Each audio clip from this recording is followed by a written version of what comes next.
नमस्कार. एका छोट्याशा चुकीमुळे एका स्टार्टअपला लाखो रुपयांचा फटका बसू शकला असता. पण असं झालं नाही. कसं? आजच्या या विश्लेषणात आपण याच धोक्याचं संधीत रूपांतर कसं झालं हे पाहणार आहोत. आणि हे सगळं शक्य झालं ऑटोमेशनमुळे. 3 लाख रुपये. हो, बरोबर ऐकलं. ही रक्कम एका स्टार्टअपला त्यांच्या नकळतपणे झालेल्या चुकांसाठी मोजावी लागली असती. आणि हे का झालं असतं? तर व्यवसायांमध्ये अनेकदा लपून राहिलेल्या एका अगदी सामान्य समस्येमुळे. आणि गंमत म्हणजे त्या स्टार्टअपला पूर्ण विश्वास होता की सगळं काही ठीक आहे. त्यांना वाटत होतं की त्यांचं कंप्लायन्स म्हणजे सगळे कायदेशीर नियम वगैरे अगदी कंट्रोलमध्ये आहेत. पण बघा, हा आत्मविश्वास आणि 3 लाखांचा संभाव्य दंड यात जमीन आसमानाचा फरक होता, नाही का? तर ही गोष्ट आहे पुण्यामधल्या एका स्टार्टअपची, जे नुकतंच सुरू झालं होतं. एका साध्या तपासणीमध्ये त्यांच्या लक्षात आलं की त्यांच्यावर जवळजवळ 3 लाख रुपयांचा दंड आणि व्याज लागू शकतं. आणि हे काय त्यांनी जाणून बुजून केलेल्या चुकीमुळे नव्हतं, तर त्यांच्या कामाच्या पद्धतीत, त्यांच्या सिस्टीममध्येच काहीतरी गडबड होती. पण प्रश्न हा आहे की असं झालं तरी कसं? याचं मूळ कारण दडलं होतं त्यांच्या जुन्या कार्यपद्धतीत. सगळा हिशोब हाताने म्हणजेच मॅन्युअली केला जायचा. आणि याचमुळे ते नकळतपणे एका मोठ्या आर्थिक सापळ्यात अडकत चालले होते. आता बघूया की नेमक्या समस्या काय होत्या. सगळ्यात मोठं अवलंबित्व होतं एक्सेलवर. सगळं अकाउंटिंग एक्सेलमध्ये.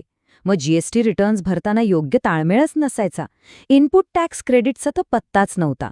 आणि टीडीएस कपातीकडे तर जणू काही दुर्लक्षच केलं जात होतं. यामुळे झालं काय की त्यांची संपूर्ण प्रक्रियाच रिॲक्टिव्ह बनली होती. म्हणजे काहीतरी अडचण आल्यावरच त्यावर काम सुरू व्हायचं. हेच बघा, एक्सेलवर अवलंबून राहणं आणि सगळी तपासणी हाताने करणं, यामुळे परिस्थिती खूपच गंभीर बनली होती.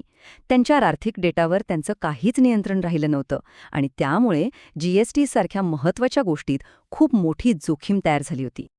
बरं, आता प्रॉब्लेम काय आहे हे तर कळलं, पण त्यावर उपाय शोधून तो मुळापासून संपवणं गरजेचं होतं. आणि इथेच एंट्री होते एका ऑटोमेटेड सोल्युशनची, म्हणजे एका स्वयंचलित प्रणालीची. यातून त्यांच्या आर्थिक पायाला सुरक्षित करण्याचा प्रयत्न सुरू झाला. या कामासाठी वापरण्यात आलं झोहो बुक्स हे सॉफ्टवेअर. मग काय, जीएसटीच्या चुका टाळण्यासाठी एक नवी बिलिंग सिस्टम बनवली. बँकेचे व्यवहार थेट सिस्टममध्ये यावेत यासाठी ऑटोमेशन सेट केलं. आणि हो, ज्या टीडीएसकडे दुर्लक्ष होत होतं ना, त्यासाठी एक पक्की ट्रॅकिंग यंत्रणाच उभारली गेली. आणि ह्या बदलामुळे फक्त सॉफ्टवेअर नाही बदललं, तर त्या स्टार्टअपचा कामाकडे बघण्याचा दृष्टिकोनच पूर्णपणे बदलून गेला. आता ते प्रॉब्लेम झाल्यावर धावपळ करण्याऐवजी प्रॉब्लेम मुळात तयारच होऊ नये यासाठी आधीच तयारी करू लागले. फरक अगदी स्पष्ट होता. त्यांची जुनी पद्धत होती रिॲक्टिव्ह, म्हणजे आग लागल्यावर विहीर खोदायची. पण ऑटोमेशनमुळे त्यांची नवीन पद्धत झाली प्रिव्हेंटिव्ह, म्हणजे प्रतिबंधात्मक. आता चुका होण्याच्या आधीच त्या टाळल्या जात होत्या. हा फरक तुम्ही इथे बघू शकता.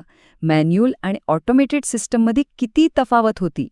जिथे पूर्वी जीएसटीमध्ये चुकीचे दावे व्हायचे, तिथे आता सगळा हिशोब आपोआप रिअल टाईममध्ये तपासला जात होता. ज्या टीडीएसकडे कुणाचं लक्ष नव्हतं, ते आता सॉफ्टवेअर स्वतःच ट्रॅक करत होतं. तर या सगळ्याचा रिझल्ट काय मिळाला? सगळ्यात महत्त्वाचं, त्या स्टार्टअपचे संभाव्य 3 लाख रुपये वाचले. एवढंच नाही, तर सरकारी नोटीस येण्याच्या आधीच त्यांनी आपल्या चुका सुधारल्या.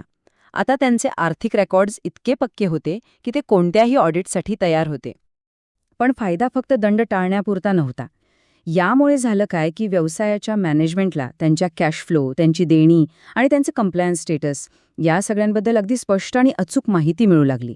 आणि याचा थेट परिणाम म्हणजे ते भविष्यासाठी अधिक चांगले निर्णय घेऊ शकले. तर या संपूर्ण गोष्टीतून आपल्याला काय शिकायला मिळतं, याचा धोरणात्मक निष्कर्ष काय?